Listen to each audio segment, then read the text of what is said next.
Map का दूसरा हिस्सा इलेक्ट्रोमैग्नेटिक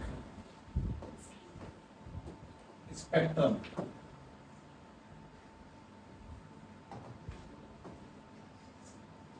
लोगों ने स्पेक्ट्रम वर्ड जीवन में पहले कभी सुना है क्या? काय में सुना है? टेंथ में काय चीज में सुना था? लाइट में। लाइट के टूटने को स्पेक्ट्रम कहते हैं। सात रंग आते, सातों का नाम विज्ञ और है। अच्छा, उनको स्पेक्ट्रम क्यों कहते हैं? क्योंकि स्पेक्ट्रम का मतलब होता है that is called light spectrum. पूरा नाम स्पेक्ट्रम नहीं है, that is called light spectrum. जब तुम किसी भी चीज को उसकी फ्रीक्वेंसी या वेवलेंथ के हिसाब से अरेंज करके लगाते हो, मतलब असेंडिंग और डिसेंडिंग ऑर्डर, जैसे कि तो किसी भी चीज को, किसी भी मतलब लाइट को या फिर ईएम वेव्स को अगर उसके ऑर्डर में लगाते हैं, इसके ऑर्डर में फ्रीक्वेंसी और वेवलेंथ के बढ़ते या फिर घटते हुए क्रम में लगाया जाता है, तो उसी को हम लोग बोलते हैं स्पेक्ट्रम। अगर लाइट को लगाएंगे तो that is called light spectrum, और वेव को लगाएंगे that is called electromagnetic spectrum. तो पहले इस बात को ध्यान से लिख लें कि the orderly arrangement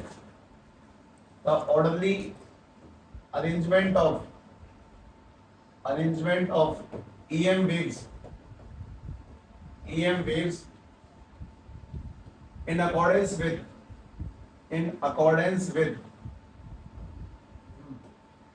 their wavelength of frequency, with their wavelength और frequency, या तो वेवलेंथ से या फ्रीक्वेंसी से, टू डिस्टिंक्ट, जिससे कि हम लोग उनके बीच की उनकी प्रॉपर्टीज को पढ़ सकें, उनकी स्टडी कर सकें। To distinguish between them and can study their property, उनके बीच में अंतर लगा सकें and can study their properties, can study them is called electromagnetic spectrum. सबसे पहले काम की चीज तो ये, जब हम कभी भी चीजों को एक तरीके से अरेंज कर देते हैं, चाहे तो फ्रीक्वेंसी के हिसाब से चाहे वेवलेंथ के हिसाब से, तो उसी को हम लोग इलेक्ट्रोमैग्नेटिक स्पेक्ट्रम कहते हैं। सबसे पहले काम की चीज तो ये। अच्छा, इसमें दूसरी काम की बुनियादी बात सुने। अगली चीज, बुनियादी चीज, काम की चीज देखें भाई, अपने पास में अलग अलग इलेक्ट्रोमैग्नेटिक वेव पाई जाती है, सभी का अरेंजमेंट लिखा हुआ है। तो मैं बहुत काम की बातें बताऊंगा मैं इसके अंदर, ये ऐसे याद नहीं होता अच्छा खासा, ठीक है, लेकिन समझ लेते हैं। हमारे पास में जो स्पेक्ट्रम है, उस स्पेक्ट्रम में मेनली स्पेक्ट्रम स्कूल का भी नाम है स्पेक्ट्रम, ठीक है। हमारे स्पेक्ट्रम में टोटल 7 टाइप की वेव है जो हमें पढ़नी है, ठीक है, 7 टाइप्स ऑफ वेव। उन 7 टाइप्स ऑफ वेव में क्या क्या समझना वो समझो। 7 टाइप्स ऑफ वेव में सभी लोगों को ये जानना है कि आखिर उनकी वेवलेंथ कहां से कहां के बीच में रहती है। वेव की वेवलेंथ पता लगानी है। वेवलेंथ के बाद में तुम सभी को ये पता लगाना है कि आखिर उनके यूज क्या है, सबसे मेन यही है, आखिर की एप्लीकेशंस क्या है, हमें ये पता लगाना है। वेवलेंथ के साथ साथ एक पॉइंट आ जाता है फ्रीक्वेंसी का, तो मैं तुम्हें बता दूंगा, that is very very simple, ठीक है। सुनो, सभी लोग चीज जानते होंगे यहाँ तक के, स्पीड का फॉर्मूला क्या होता है?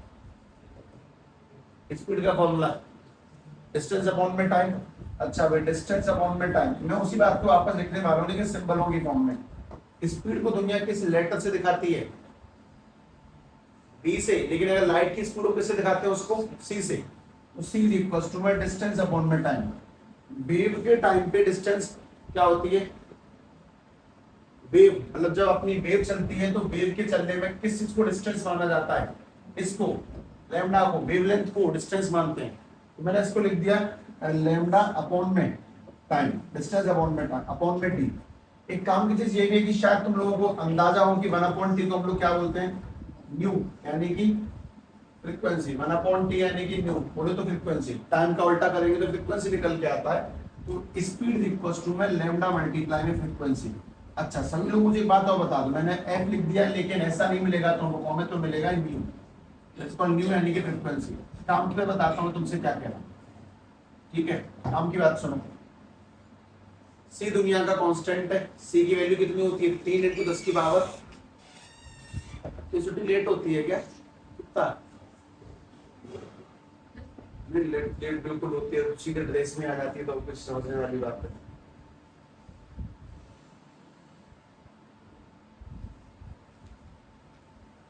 तो फिर भी एक पॉसिबल टाइम जोन है,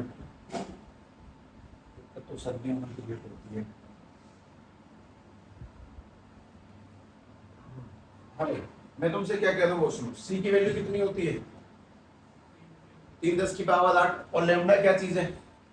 तो सी है, लेमडा है। अगर मैं तुम्हें ये नाम बताऊं तुम निकाल लोगे ना फ्रीक्वेंसी। तो फिर मैं तुम्हें मतलब सी तो तुम्हें पता ही होता है, मैं तो वेवलेंथ बता दूंगा, फ्रीक्वेंसी अपने आप निकाल सकता है आदमी। मैं तो बस स्पीड, वेवलेंथ और फ्रीक्वेंसी का फॉर्मूला इसलिए बता रहा हूँ कि मैं जानता हूँ कि सी की वैल्यू होती है 3 × 10⁸ मैं तुम्हें लेमडा बता दूंगा और तुम्हें फ्रीक्वेंसी निकालने के लिए छोड़ दूंगा कि फ्रीक्वेंसी अपने आप से स्वयं निकालनी है।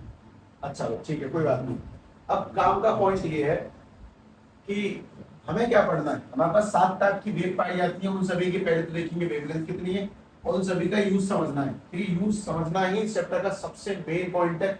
मतलब मैं तुमसे कल कह रहा था कि पूरा पढ़ाने के बाद मैं तुमसे कह दूंगा कि भाई यहाँ से ऊपर कहीं मत जाना, बस सवाल यहीं से आने, यूज ही पूछेगा। कोई भी आज तुमसे पेपर में तो सबसे पहले कुछ लगवाएगा 3 से 4 नंबरों की, वो यूज पूछेगा। 3-4 दे देगा, बता भैया कितनी वेवलेंथ और क्या यूज है। सीधी सीधी बात ये। तो 7 के 7 पॉइंट याद करने, उनके पास में ऑर्डर होगा, समझते तरीके से देख लो।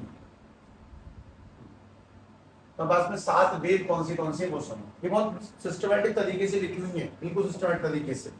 तो सभी लोग सबसे पहले ना वो सारी वेव लिखेंगे, वो वेव्स के बारे में लिखेंगे।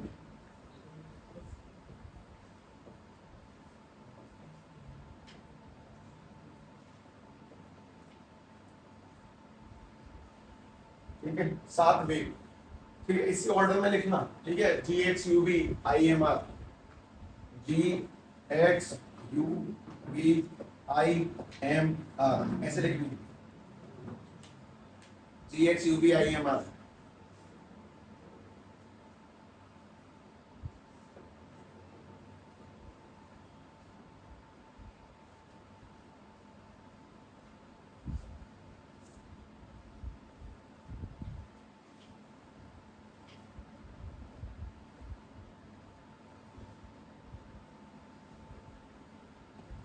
GXUV IMR।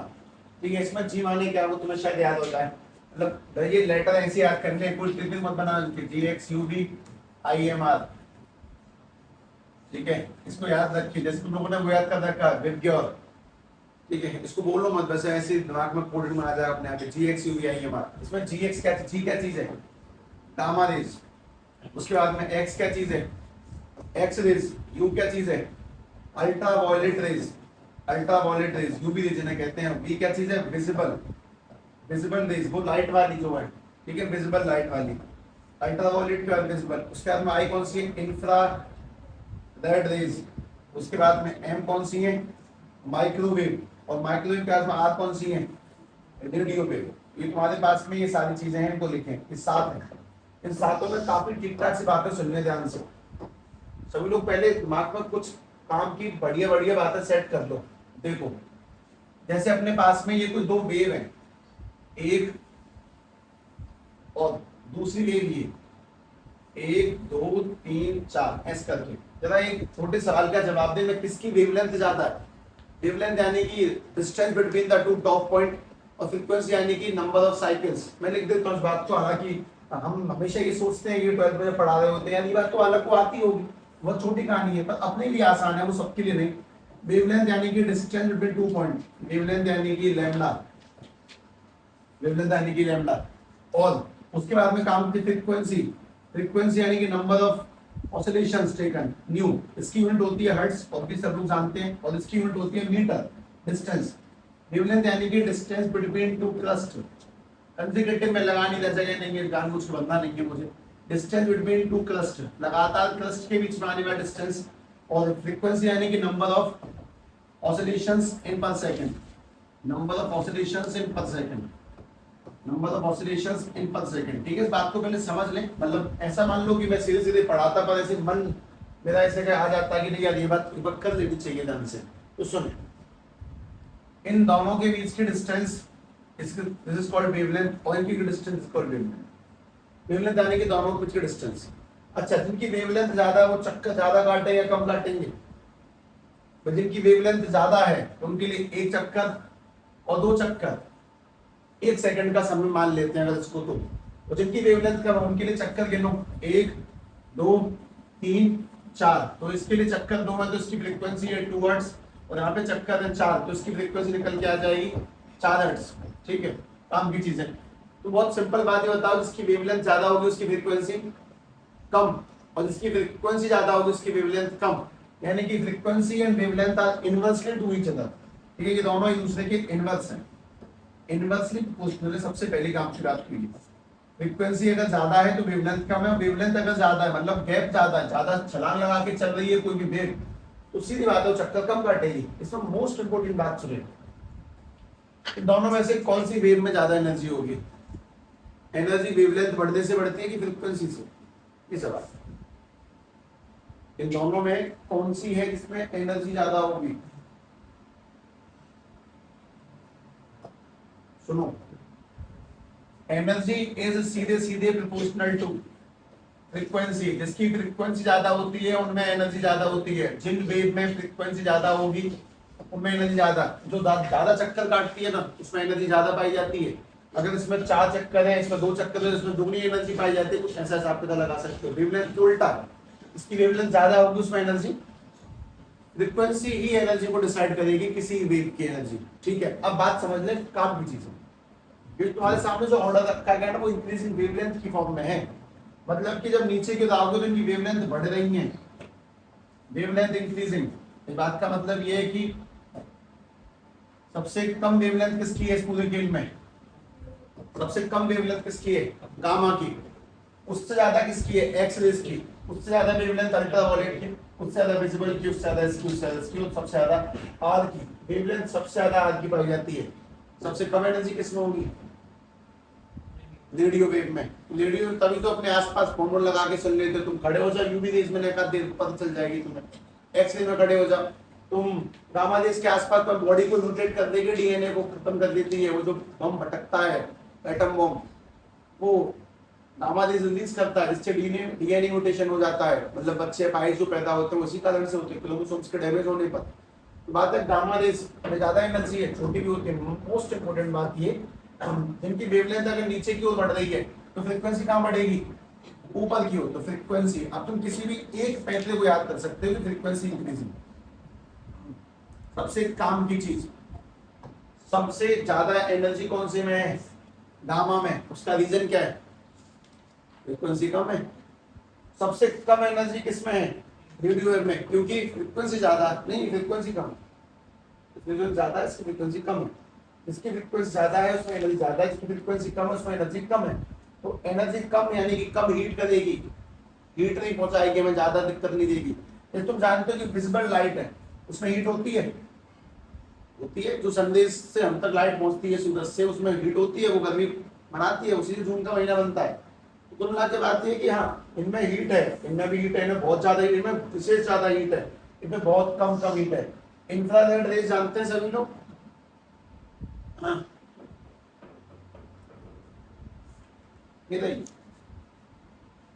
निकलती है इनमें से, कभी अगर गौर करी हो तो कैमरे में दिख जाएंगी। थोड़ा कैमरा भी ठीक ठाक होना चाहिए। ठीक है, क्या क्या कोई बात नहीं। मोस्ट इंपोर्टेंट, पहले इस पूरी कहानी को ध्यान से देख लें कि वेवलेंथ ज्यादा रेडियो वेव की है तो एनर्जी कम है, तो फ्रीक्वेंसी का हिसाब किताब सही होता है। तो मैंने तुम्हें पहले तो वेवलेंथ लिखवानी है, उसके बाद यूज पढ़ाऊंगा। सभी लोग ध्यान से वेवलेंथ देखना। लिखने का तरीका बहुत सीक्वेंस्ड है, मतलब मैं तुम्हें एक अंतर दिखा सकता हूँ उसके बीच में। ये भले 10 का माइनस के 3 लिखा, तुम इसको ऐसे मत देखना। देखो सभी लोग इसको 1 मिलीमीटर को ना 1000 पढ़ ले, 1000 है ये, 1000। ठीक है, तो देखना ये इसमें ना 300 का अंतर है सब में लगभग। जैसे ये 700 से 400, ये 1000 से 700, ये 400 से पॉइंटों में चली गई है नैनोमीटर में। मैं इन सारी वेवलेंथ को बताता हूँ तुम्हें, पहले इतना लिख लिया। सभी लोग ध्यान से देखें।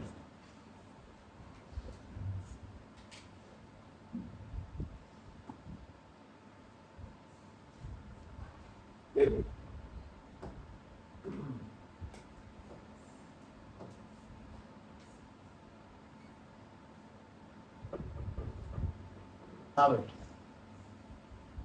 हमारे पास में एक्स रेज, इनकी वेवलेंथ कम होगी या ज्यादा होगी, पहले ये बता दो।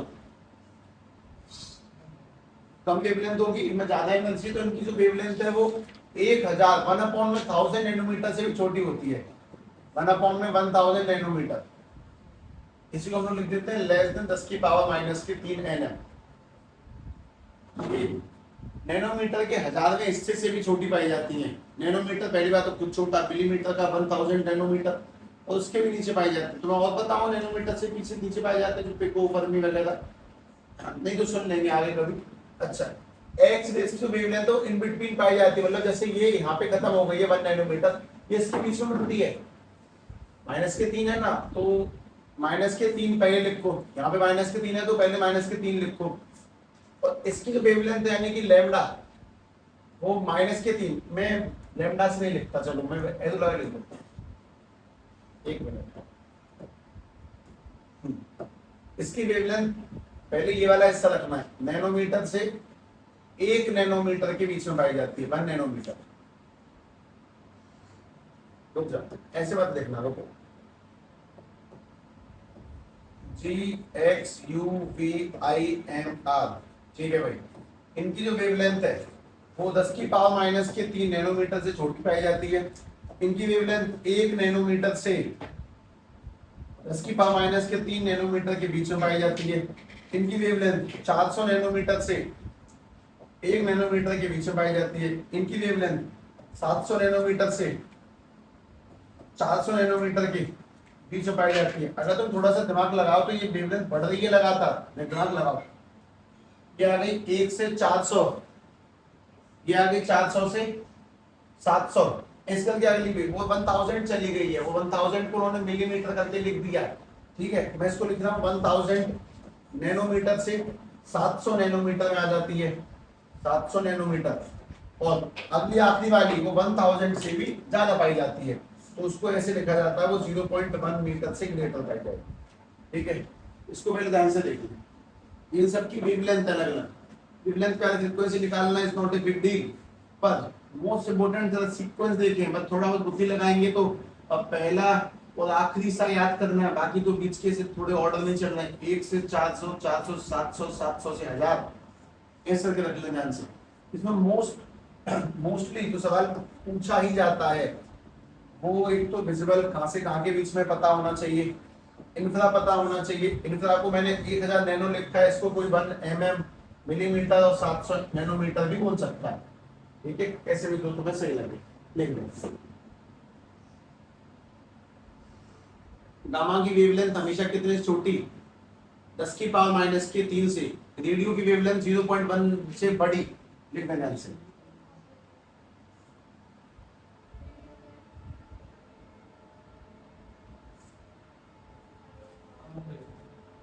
स्किप करती मैंने 700 से 1 के बीच में,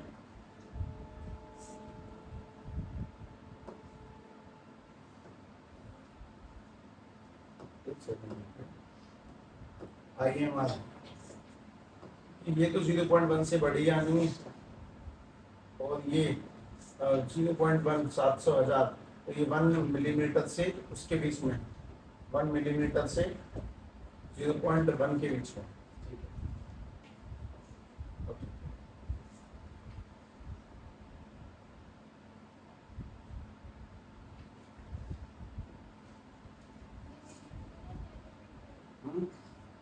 ये वाला मिलीमीटर है, मिलीमीटर है,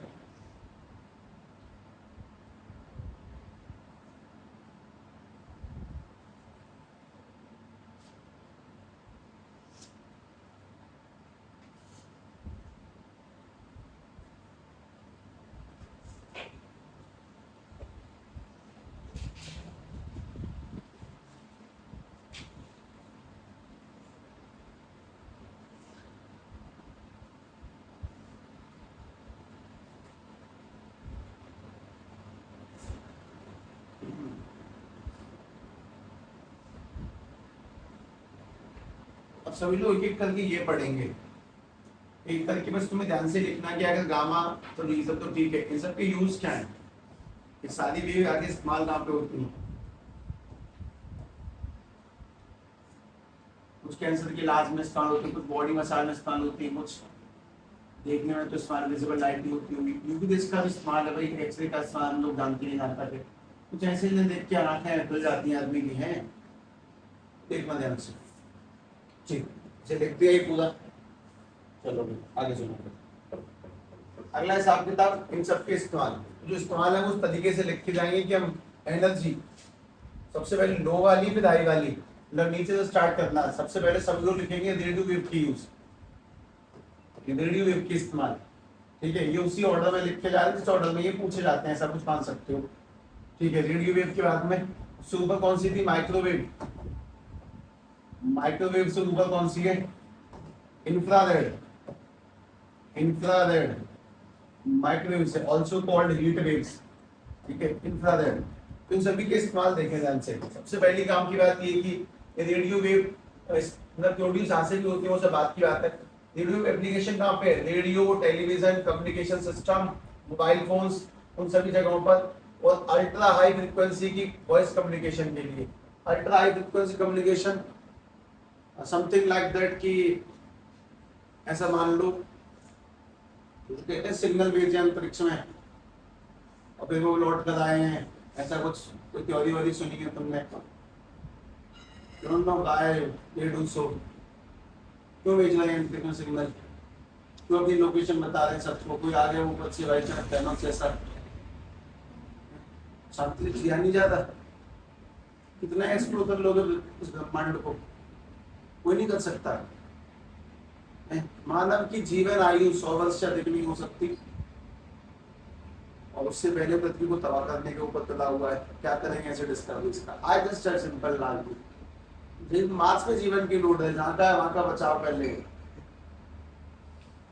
वो दूसरे प्लैनेट को तबाह करने की तैयारी चल रही है अभी से।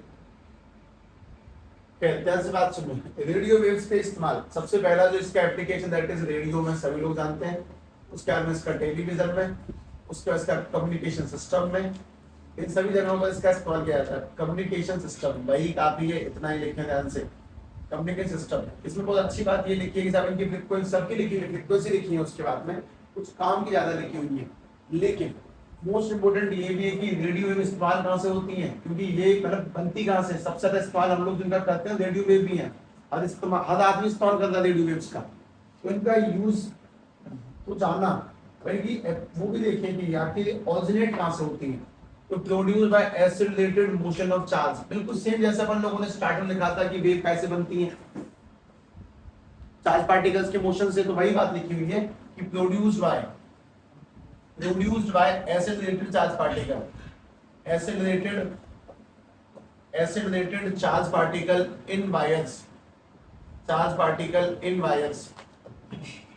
वायर्स, वायरों में जो चार्ज पार्टिकल है उसको चलाने से रेडियो वेव आती है। और सही बात भी है सर, करंट जाता है तभी तो वेव क्रिएट होती है, ठीक है जी। उसके बाद में अगली काम की चीज, इसकी फ्रीक्वेंसी वगैरह सब बात की बात है भाई, जिसकी वेवलेंथ ज्यादा उसकी फ्रीक्वेंसी बहुत कम होगी, ऐसा कुछ हिसाब किताब।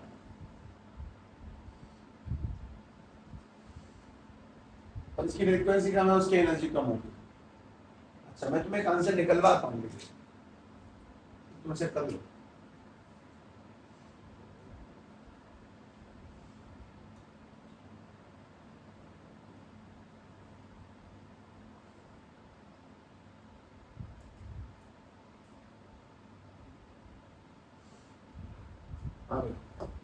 सभी लोग माइक्रोवेव के यूज समझे।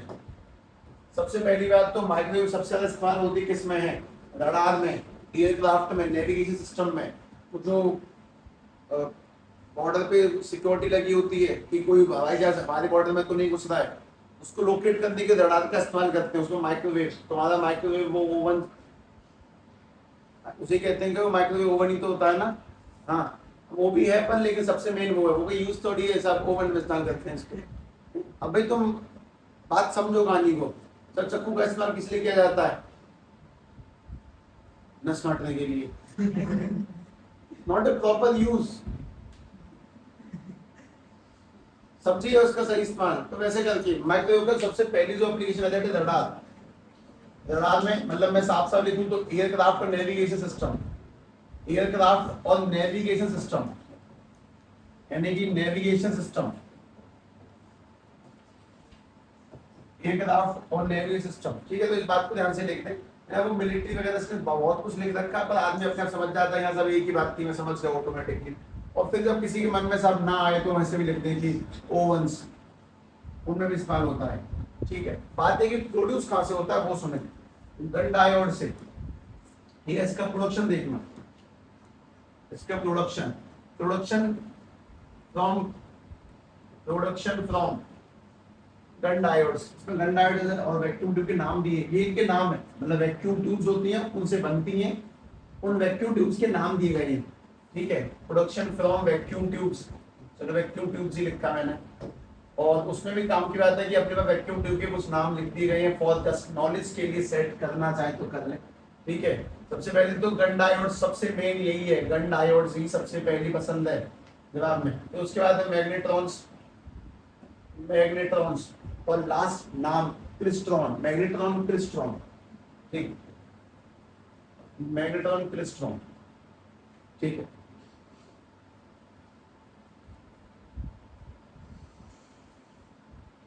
माइक्रोवेव का एक सेकेंडरी में, क्योंकि ये रेडियो वेव से थोड़ी सी नेट हिसाब किताब के आसपास बैठते हैं, इनको बोलते हैं शॉर्ट वेवलेंथ रेडियो वेव। ये शॉर्ट वेवलेंथ वाली रेडियो वेव होती है, तो उनको माइक्रोवेव भी कह देते हैं। मोस्ट इंपोर्टेंट यूज याद रखें, यूज रडार, नेविगेशन सिस्टम।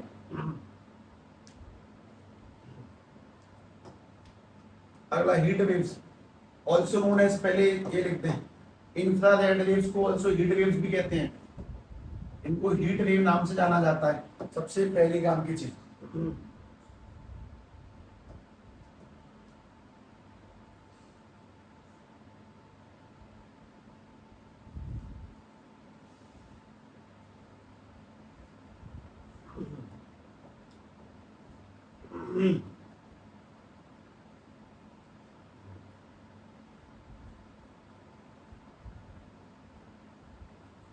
इसमें अगली बात सुनो। पहली बात इनका प्रोडक्शन, क्योंकि हीट वेव है तो प्रोड्यूस फ्रॉम हॉट बॉडीज, तो भी गर्म बॉडीज होती हैं सबसे इंफ्रारेड निकलती हैं। हॉट बॉडीज, जितने भी हीट हॉट बॉडीज हैं उन सभी से इंफ्रारेड निकलती हैं, सभी से ए टू जेड जितनी भी है।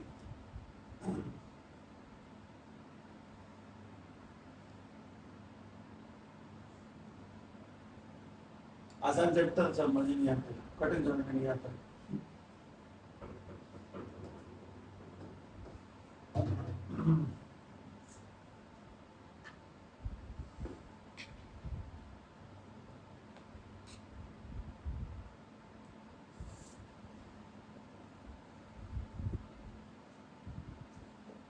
एप्लीकेशन बहुत सिंपल वाले देख लो।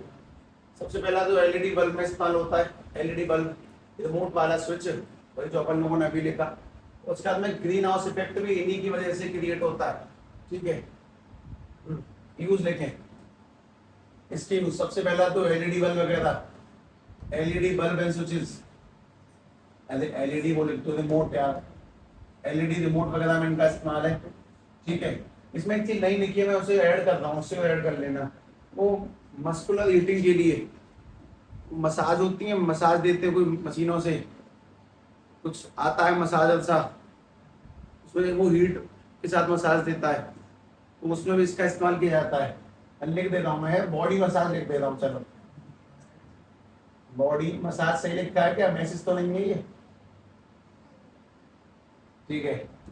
उसके बाद में अगला है ग्रीन हाउस इफेक्ट, ग्रीन ही ग्रीन हर जगह, ग्रीन हाउस इफेक्ट इसीलिए ग्रीन से लिखा मैंने। अच्छा एक काम की बात ये बताओ कि अगर जैसे नॉर्मली पूछा जाए कि ग्रीन हाउस इफेक्ट अच्छी चीज है कि बुरी चीज है, ये बताओ बस। Green green green green green,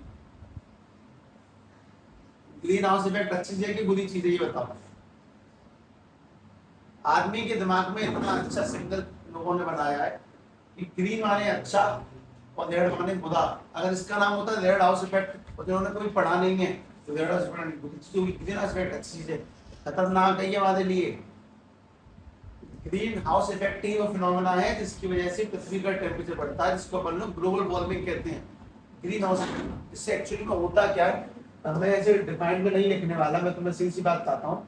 दरअसल हमारे पास में ये जो पृथ्वी है, ऊपर से सन में आती है लाइट, सन से आती है लाइट, सन में नहीं, सन से आने में लाइट लेके आती है हीट, इसके अंदर पड़ा हुआ है एटमॉस्फेयर। ठीक, ये एटमॉस्फेयर इस गर्मी को सोखता है। तो हमारे पास में जितनी ज्यादा एयर होगी वो उतनी हीट को सोखेगा।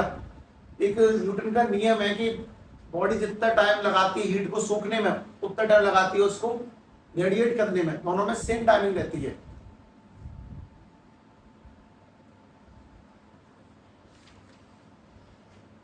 जी भाई, हाँ भाई। तो न्यूटन के नियम के अकॉर्डिंग बॉडी जितना टाइम किसी हीट को सोखेगी उतना टाइम उसको रिलीज करेगी।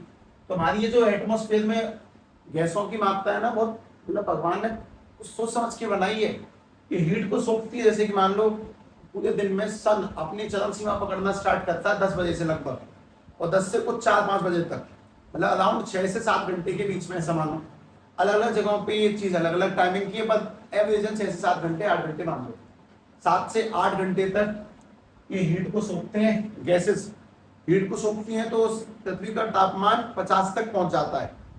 सन के 6 बजे 7 बजे छुपने के बाद में अब अगले 6-7 घंटे तक वो हीट रिलीज होनी स्टार्ट होगी, और गिरते गिरते गिरते गिरते टेम्परेचर वापस से 20 तक आ जाएगा मान लो। तो रात के टाइम पे टेम्परेचर 15-20 तक पहुंच जाता है। जब तक पृथ्वी 15-20 पर वापस ठंडी होगी, अगले दिन दोबारा सन आ जाएगा, फिर बढ़ना स्टार्ट हो जाएगा। तो हीट का रिलीज होना और एब्जॉर्ब होना, हीट का रिलीज होना, एब्जॉर्ब होना, ये सब किसकी वजह से? सरफेस और एटमॉस्फेयर की वजह से। अगर इस एटमॉस्फेयर में गैस बढ़ जाएंगी, पॉल्यूशन बढ़ जाएगा, ज्यादा गैस हो जाएंगी, तो हीट भी ज्यादा एब्जॉर्ब होगी, वो तापमान 50 से 51 हो जाएगा। और अगली बार में जब सन जाएगा छुपने, तब टेम्परेचर जहां 15 पहुंचता था वहां 16 ही पहुंचा। अगली मॉर्निंग जब वापस से हीट होगा तो वापस से वो 50 नहीं पहुंचेगा, 51 हो जाएगा। पिछले 100 साल में पृथ्वी का टेम्परेचर 1 डिग्री सेल्सियस से राइज कर चुका है। अब सुनने में तो वही लगता है, पर हमारी बॉडी का नॉर्मल टेम्परेचर कितना है? 37.5। अगर 38 भी हो जाए ना, तुमसे उठा नहीं जाएगा बिस्तर में से, उसे बुखार कहते हैं। 39 और 40 को, 40 जो है ना, वो तुम्हें सबसे हाईएस्ट बुखार कौन सुना है? 103, 104, कितना सुना है? वो 40 ही है। वो सेल्सियस में बोला जाए तो 40 डिग्री सेल्सियस वही है। ये खतरनाक बुखार, इससे आदमी पे उठा नहीं जाएगा। अगर 37 से 38 भी हो गया तो बुखार है। तो हरारत सी हो रही है मुझे, वही है हरारत, 38 ही है। 39 सब हाथ पांव टूट गए, 3-4 दिन का बेड रेस्ट मिल गया, 40 महीने भर के लिए गायब है हम। बस इतने इतने चेंजेस, तो वो 1 डिग्री से बहुत मायने रखता है। कुल ग्रीन हाउस इफेक्ट क्या चीज है? एक ऐसा फिनोमेना है जिसमें हीट को एब्जॉर्ब करते हैं, सोलर रेडिएशन को एब्जॉर्ब करते हैं, और उसको एकदम से रिलीज नहीं होने देते। ये काम मून पे नहीं होता, मून का एटमॉस्फेयर है ही नहीं। तो जब सनलाइट उसमें पड़ती है तो तापमान 200, और जो बैक साइड जहां पे नहीं पड़ रही वहां 180, 190 माइनस के। तो आदमी या तो गर्मी से उबल जाएगा या ठंड में जम जाएगा, पर मून पे रह नहीं सकता वो। दोनों में से कोई एक काम होगा, खत्म हो जाए कुल मिला के। लेकिन हम लोग सेफ है क्योंकि हमें एटमॉस्फेयर कुछ ऐसा मानो कि हीट को एब्जॉर्ब कर रहा है तरीके से, रिलीज भी कर रहा है। तो ना तो बहुत ज्यादा गर्म होने देता है, ना बहुत ज्यादा ठंडा होने देगा। अगर गैस बढ़ जाएंगे तो गर्मी ज्यादा हो जाएगी। ज्यादा गर्मी होने से क्रॉप प्रोडक्शन अच्छे से, बीज पनपेंगे नहीं, फसल अच्छी नहीं होगी, जीवन यापन अच्छे से नहीं हो पाएगा। खैर, ग्रीन हाउस इफेक्ट कुछ ऐसा मान सकते हो कि responsible for global warming. Global warming से रिलेट कर लें तो मैं सबसे मेन जो है वो ऊपर वाली लाइन ही मिलेंगी, रिमोट और कुछ खास नहीं। ठीक है, इसमें ये चौथा पॉइंट होगा पक्का, विजिबल लाइट रेज। सभी को विजिबल लाइट रेज की 2 बातें याद होनी चाहिए। पहली बात उनकी wavelength, visible raise. Visible raise की जो वेवलेंथ है वो 700 से 400 नैनोमीटर की रखी हुई है, 700 से 400 नैनोमीटर। एक बात ये बताएंगे, विजिबल में कितनी लाइट रे आती हैं? विजिबल में कितनी लाइट रे होती हैं? 7। That is VIBGYOR, VIBGYOR, VIBGYOR। अच्छा, विबग्योर में सबसे कम कौन सी भटकती है? सबसे कम भटकने वाली लाइट कौन सी है इसमें? क्योंकि रेड की वेवलेंथ ज्यादा पाई जाती है। तो रेड की वेवलेंथ पाई जाती है 700 नैनोमीटर के आसपास, ऑरेंज की 650 के आसपास। अच्छा, येलो की सब 600 नैनोमीटर। ठीक ठीक ठीक। तो सब इसकी कितनी होगी? 550 नैनोमीटर। तो ब्लू की कितनी होगी 500 नैनोमीटर, तो इसकी कितनी है 450 नैनोमीटर, तो वॉलेट की 400, हाँ एकदम सही सेट बैठा एक बार में 400 नैनोमीटर, 50-50 का अंतर, 700-400 के बीच में।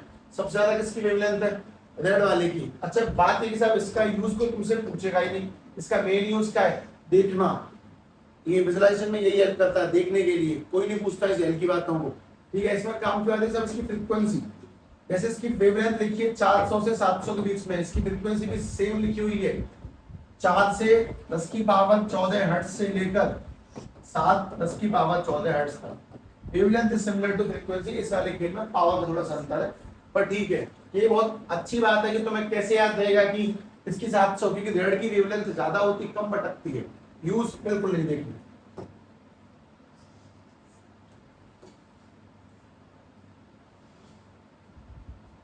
ठीक है भाई, इसमें अगला पॉइंट, अगला ई पॉइंट है UV rays, ultraviolet raise.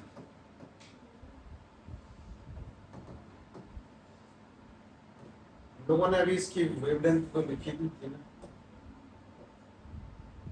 हाँ भाई, पहली बात प्रोडक्शन कहां से होता है सन से, वेरी हॉट बॉडी, ठीक है। तो मेन तो ये वेरी हॉट बॉडीज, तो नेकाद हल्की फुल्की हॉट बॉडीज होती है उनसे इंफ्रा बनती है, और जो बहुत ज्यादा हॉट होती है उनसे यूवी बनती है, वेरी हॉट बॉडी, जैसे कि सन, ठीक है। सब इसके यूज कर लेना ध्यान से, ठीक है। कैंसर वगैरह में, सर्जरी में, आई सर्जरी में लेजर जो उससे जलाने के बहुत काम आती है ये, ठीक use. Laser assisted eye surgery, इतना लिख दें बस, आई सर्जरी।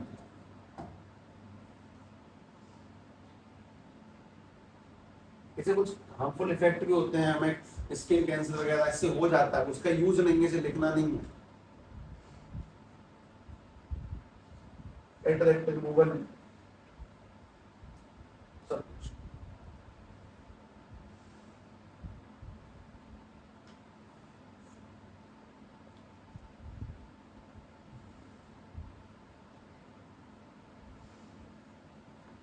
अंतिम पॉइंट में छोटे मोटे यूज और यूवी रेज भी है, सब में गलत बढ़ा रहा हूं, पतला बढ़ा रहा हूं, ये बढ़ाना चाहिए। देखें भाई अगला एफ पे आएंगे। हाँ भाई, एक्सरे, इनका यूज बहुत इंपॉर्टेंट है कि आखिर क्रिएट कहां से होती है। तो सबसे पहली बात तो क्रिएट जब होंगी जब तुम किसी मेटल शीट पर इलेक्ट्रॉन को मूवमेंट करवाओगे, हाई एनर्जी के इलेक्ट्रॉन्स, ठीक है। इनको बनाने का तरीका, जब अपने पास में किसी मेटल शीट पर इलेक्ट्रॉन्स हाई एनर्जी से मारे जाते हैं, ठीक है, when high energy electron, high energy electron के बाद यह शब्द सब लोगों ने बहुत बार सुना होता है, मुझे लगता है कि जीवन में स्पेलिंग पहली बार ही देखते हो, बॉम्बार्डिंग, तब आता था द फुड मॉडल में, बॉम्बार्डिंग इलेक्ट्रॉन्स। माधव विजय जी का सबसे फेवरेट शब्द था, बिट्टू जी बहुत इस्तेमाल करते थे इसको, ठीक है। When high energy electrons bombard on a metal sheet, on metal, तो उससे बनती है पहली बात एक्सरे। पर फायदा वो नहीं है, फायदा ये कि इसका यूज क्या है, तो इसका यूज डायग्नोस्टिक टूल जानते हैं, डायग्नोस्टिक टूल जो बॉडी को डायग्नोस करती है, मतलब चेकअप करने, मेडिकल साइंस में कुल मिला के, ठीक है। और एक है इसका कैंसर ट्रीटमेंट, हमारी बॉडी में अलग अलग टाइप के कैंसर होते हैं, वैसे मतलब होते नहीं है, वैसे पाए जाते हैं। और diagnostic tool, treatment, medical, diagnostic tool, ठीक। और इसका जो अंतिम इस्तेमाल, अंतिम जो बचता अपने पास में, दैट इज यूवी रेज, नहीं गामा रेज, गामा रेज। इसमें बहुत बड़ी समस्या आने वाली है अभी भी, सब गामा रेज में भी लिखा है कैंसर ट्रीटमेंट, और इसमें भी लिखा है कैंसर ट्रीटमेंट, तो किस जगह पे किसका इस्तेमाल करना है, इसमें नहीं करते, मतलब यूज होता है अलग अलग लेवल्स पाए जाते हैं, अलग अलग में इस्तेमाल होता है। मान लो एक जवाब देना है, तो एक जवाब है गामा रेज कैंसर ट्रीटमेंट को लेकर, तब इनके लिए क्या इस्तेमाल है भाई, वो diagnostic tool, medical checkup, body scanning, हड्डी टूटना, फ्रैक्चर्ड बोन्स, वो, ठीक है, फ्रैक्चर बोन्स ऐसे करके लिखते हैं, फ्रैक्चर्ड बोन्स वगैरह, इन सबको लिख दो ध्यान से, ठीक है, मतलब एक्सरे इस्तेमाल नहीं होता, नहीं होता है, वो अलग अलग स्टेज होती है ना, इसीलिए एक्सरसाइज पहले आप पहला आंसर नहीं लगेगा कैंसर के लिए, पहला आंसर गामा ही लगाना है। क्यों? क्योंकि गामा में एनर्जी बहुत ज्यादा होती है, वो कैंसर के उस बैक्टीरिया वायरस मॉलिक्यूल को जला देती है, मार देती है, कुछ ऐसा मान सकते हैं। इस तरह से कैंसर को काटने के काम में आता है, बॉडी से अलग करने के काम में आता है, तो सही तो होना ही नहीं है वो। ठीक है, सबसे पहली बात निकलती कहां से? Production, nuclear reaction. इसका जो प्रोडक्शन है वो न्यूक्लियर रिएक्शन से होता है, न्यूक्लियर रिएक्शन। और उससे मोस्ट इंपोर्टेंट है इसका use, medical treatment, medical use, जैसे कि कैंसर ट्रीटमेंट, कैंसर का ट्रीटमेंट। हार्मफुल इफेक्ट बहुत सारे हैं, बहुत ज्यादा ही है, तरीके से इस्तेमाल करना होता है।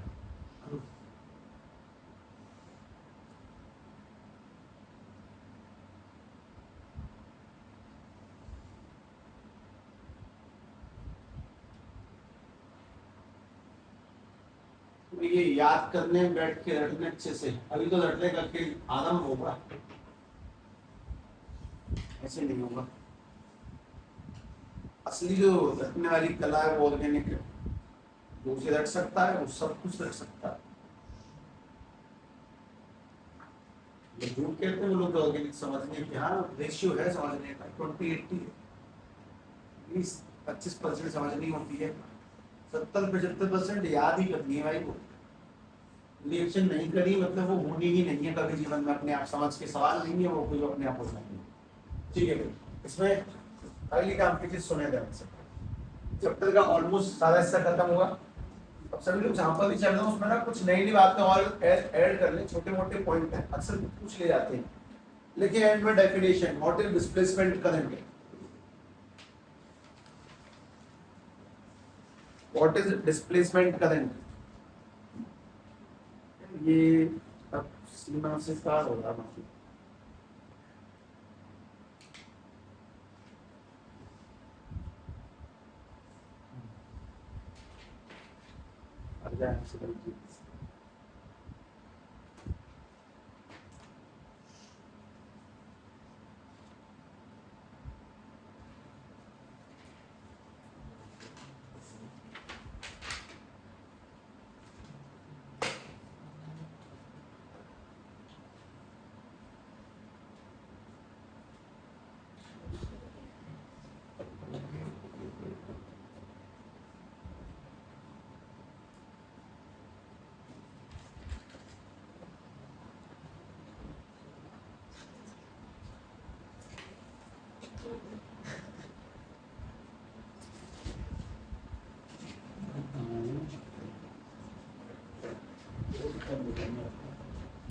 डिस्प्लेसमेंट करंट, लोगों ने करंट बनाने की प्रोसेस समझी थी कि अगर किसी भी वायर में मैग्नेटिक फ्लक्स बदलेगा तो करंट बनेगा। क्योंकि मैग्नेटिक फ्लक्स कैसे बदलता है वैसे? मैग्नेटिक फील्ड लाइन से कम ज्यादा होने से। मतलब अपने पास में अगर ये एक लूप है, इसमें ये मैग्नेट है, अगर मैग्नेट को आगे या फिर पीछे लेके जाता हूँ तो इसमें किसकी मात्रा कम होगी? फील्ड लाइंस की। अगर आगे लेके जाएंगे तो फील्ड लाइंस बढ़ेंगी तो फ्लक्स बढ़ेगा, और अगर पीछे लेके जाएंगे तो फील्ड लाइंस घटेंगी, फ्लक्स घटेगा। आगे जाने से बढ़ेंगी तो फ्लक्स बढ़ेगा घटेगा। तो मैग्नेटिक फ्लक्स फील्ड लाइंस के कम ज्यादा होने से कम ज्यादा होता है, उससे करंट बनता है। ठीक है, that is called induced current. लेकिन सेम टू सेम ऐसा होता है जब किसी भी लूप में से, ऐसा मान लो कि जब इलेक्ट्रिक फील्ड लाइंस बदलती हैं तो भी उसमें हल्का फुल्का करंट बनेगा, और उसी को अपन लोग बोलते हैं डिस्प्लेसमेंट करंट। जो करंट इलेक्ट्रिक फील्ड लाइंस के चेंज होने से क्रिएट होता है, that is called displacement current, represented by ID. ठीक है, डिस्प्लेसमेंट रिप्रेजेंटेड बाय आईडी इस तरह से। तो ध्यान से भाई डेफिनेशन लिख दे, ज्यादा कुछ नहीं। It is due to the time varying electric field, या फिर वो लिखो, ये लिखे ना बोला, ऐसे मत लिखो, ये लिखो, ऐसे लिखो, displacement current, displacement current, it is produced by, it is the current, it is the current which produced by, which produced by time varying electric field मतलब बदलती हुई इलेक्ट्रिक फील्डों से बनने वाले करंट को हम लोग डिस्प्लेसमेंट करंट कहते हैं।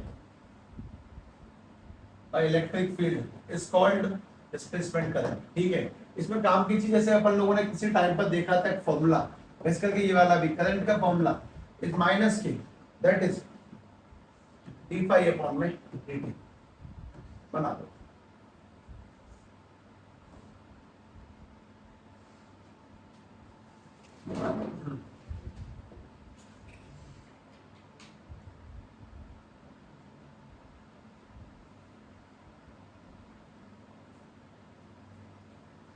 डेफिनेशन से नथिंग इंपॉर्टेंट। और अंतिम बिंदु मतलब डिस्प्लेसमेंट करंट सेकंड लास्ट और लास्ट पॉइंट मैक्सवेल।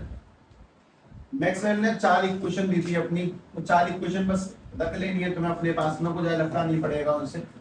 4 इक्वेशन किस किस की दी थी वो सुनो। 2 इलेक्ट्रिक फील्ड की थी, 2 मैग्नेटिक फील्ड की थी, फ्लक्स की थी और करंट की थी। ऐसा कुछ हिसाब किताब है। जैसे कि अपन लोगों को वो याद होगा कि इलेक्ट्रिक फ्लक्स गॉस लॉ क्या था कि E dot D is equal to में Q नॉट अपॉन में एप्सिलॉन नॉट। तो अगर ध्यान से देखते हैं तो पहला तो वही था E डॉट डी ए, पहली इक्वेशन वही थी integral E dot D A is equal to में Q इनसाइड अपॉन में एप्सिलॉन नॉट। ये पहली इक्वेशन अरेंज करा। ये बहुत बड़ी चीज नहीं थी, गॉस लॉ था। अगर तुम्हें याद हो तो मैं तुमसे पूछता हूँ, तुम्हें याद है मैंने शायद बताया हो कि गॉस लॉ मैग्नेटिज्म में कितना आंसर देगा 0, क्योंकि जितनी फील्ड लाइंस बाहर जाती हैं उतनी लौट के अंदर आ जाती हैं। तो गॉस लॉ को अगर मैग्नेटिक फील्ड के केस में लगाएंगे तो उसका आंसर 0 आता है गॉस लॉ का। अगर E डॉट डी है तो चार्ज अपॉन में एप्सिलॉन नॉट, लेकिन अगर B डॉट डी है तो उसका आंसर 0 बनता है फॉर एवर एंड ऑलवेज। कोई इक्वेशन मैक्सवेल ने ऐसी खास नहीं दी है, उसने बस झाड़ के 4 फॉर्मूले इकट्ठे कर लिए। ठीक, एक खास नहीं है। लेकिन उसके बाद में अगली बात, तुम्हें ये पता इसका आंसर 0 क्यों है? जितनी रेखाएं निकलती हैं उतनी आ जाती है, नेट कितना बचता है फिर 0। अच्छा, उसके बाद में काम की बात है कि हम लोगों ने अब तक पढ़ी थी, फैराडे का नियम पढ़ा था हम लोगों ने। तो ये वो वाला हिसाब किताब है कि फैराडे के नियम के अकॉर्डिंग चेंज इन फ्लक्स, मैं तो पहले एक बात बता देता हूँ, पहले को सुन लो।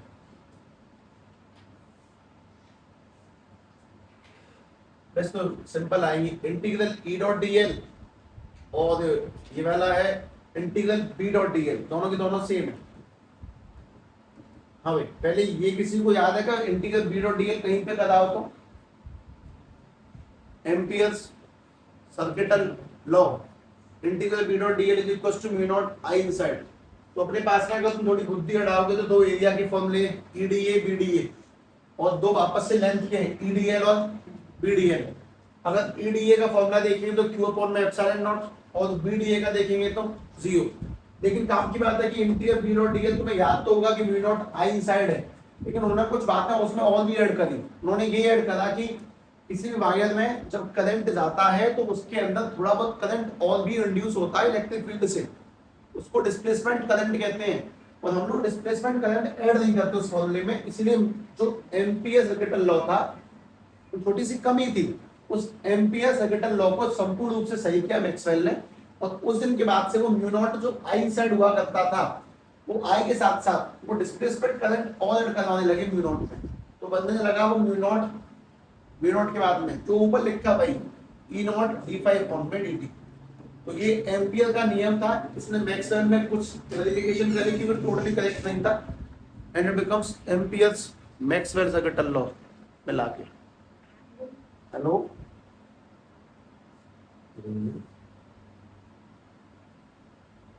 जी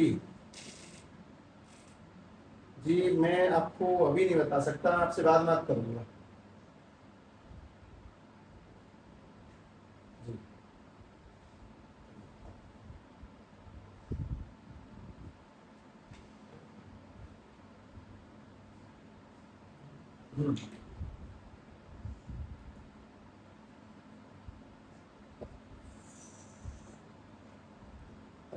हाँ भाई, यहाँ तक की पहले कहानी ये तुम्हें पहले से आता है Q inside upon epsilon naught, ये BDA 0 और इंटीग्रल B डॉट DL जब आज तक म्यू नॉट I इनसाइड था पर अब नहीं है।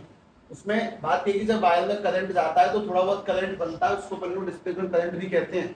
तो मैक्सवेल ने बस उसे और ऐड करवा लिया फिजूल में, फालतू में, तुम्हारा लोड बढ़ाने के लिए। कोई लोड नहीं, कुछ नहीं, टेंशन मत लो, बस याद रखना कोई सवाल नहीं आने वाला कहीं से भी, ठीक है। और अंतिम स्लाइड को भी याद कर ले कि फैराडे के नियम से आया था, change in flux in per unit time, उस था इलेक्ट्रिक फील्ड वाला component, change in flux in per unit time, इसे लर्न कर लेना। ये 4 बातें जोड़े इकट्ठे रखने और कुछ नहीं करना।